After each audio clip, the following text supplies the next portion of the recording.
Alright, hello and welcome to part 2 of our ride design series here at Magictecture. This episode is titled Crafting an Original Ride. Now before I get too much further, I should preface by saying that I have no formal ride design experience. I am being trained right now as an architect with the hopes of maybe someday being in the themed industry. But in the meantime, I'm building backyard roller coasters and putting into them as much meaning, detail, and fun as possible. And I'm really just enjoying getting to share that experience with you. So today I'm going to talk about our new ride, which will remain nameless, at least for the time being.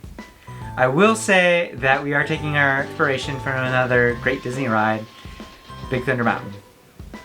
Perhaps I'll talk about the varying storylines of Big Thunder Mountain in a future video, but for today I'm just going to talk about the ride that we're set to build this summer. This ride will be our own with our own unique storyline. If you haven't already, check out our previous video where we talk about a different ride precedent and what we think makes it such a great ride story. For this ride, the first step we took was to outline what we hope to accomplish with this ride.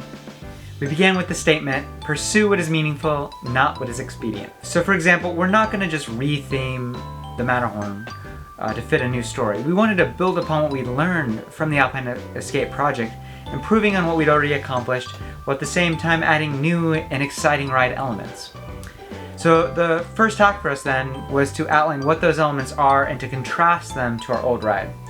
Now I have categorized that into two parts, ride elements versus themed elements.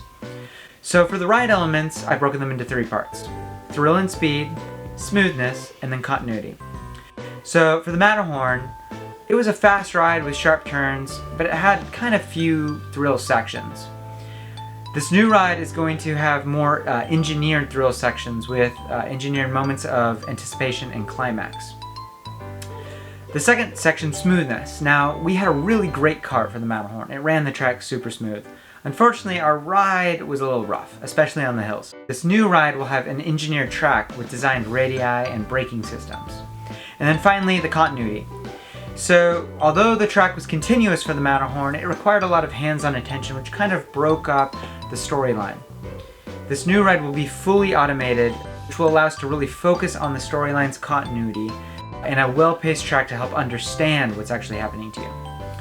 The second part is the themed elements, which I've also broken into three. Complete immersion, an engaging storyline, and then rider participation. So the Matterhorn had this great scale and theming, but the experience was kind of short. We're going to have that same level of detail, but we're going to start the experience at the queue, giving you a longer exposure to the storyline, and then give you longer exposure to the scenes itself within the ride. The second part, an engaging storyline. We did have a storyline for the Matterhorn, but the elements, although well executed, occurred too quickly. We're going to bring that level of detail to you in this next ride, but we're going to increase or decrease the ride speed in order to really bolster up the story. And then finally, rider participation. So we had little to no rider participation in the Matterhorn. There was a lot of passive participation, but it didn't really require the rider to act at all. With this new ride, we're going to begin the passive participation at the queue and then build up the passive participation to an active participation, which we're calling the climax, which will actually change what happens to you on the ride, and it will really provide an engaging experience throughout. So I took these kind of abstract ideas and condensed them into an outline of objectives. For ride elements, we're going to make the ride longer, we're going to have an accelerated launch, and we're going to make sure that the ride is fully autonomous. For the themed elements, we're going to have an immersive queue, often referred to as the pre-show. We're going to have more storytelling spaces within the ride. And then finally, we're going to have a rider-involved storyline. Now these elements I'm calling core elements.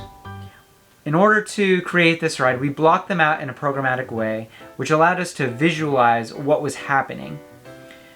Then we connected those, kind of like connect the dots, which you could imagine is your track. Any places we saw that were slow or were missing something, we just filled them in with storylines or details. And we did that in order to create continuity throughout the whole ride experience. This method assured that once the rider passed through the queue, reality had been subverted to the point that you no longer realized that you were in a backyard. You were in the reality that we created. So this, in a nutshell, is what my team did for the new ride. I hope that you found this helpful and clear. If you have any other methods for setting up a storyline for a ride or a movie or even a novel, I'd love to get your feedback in the chat. And I really look forward to the next video where we're going to talk more about the concept arts, the plans, and some of the models that we're putting together for this ride. Until next time, take care.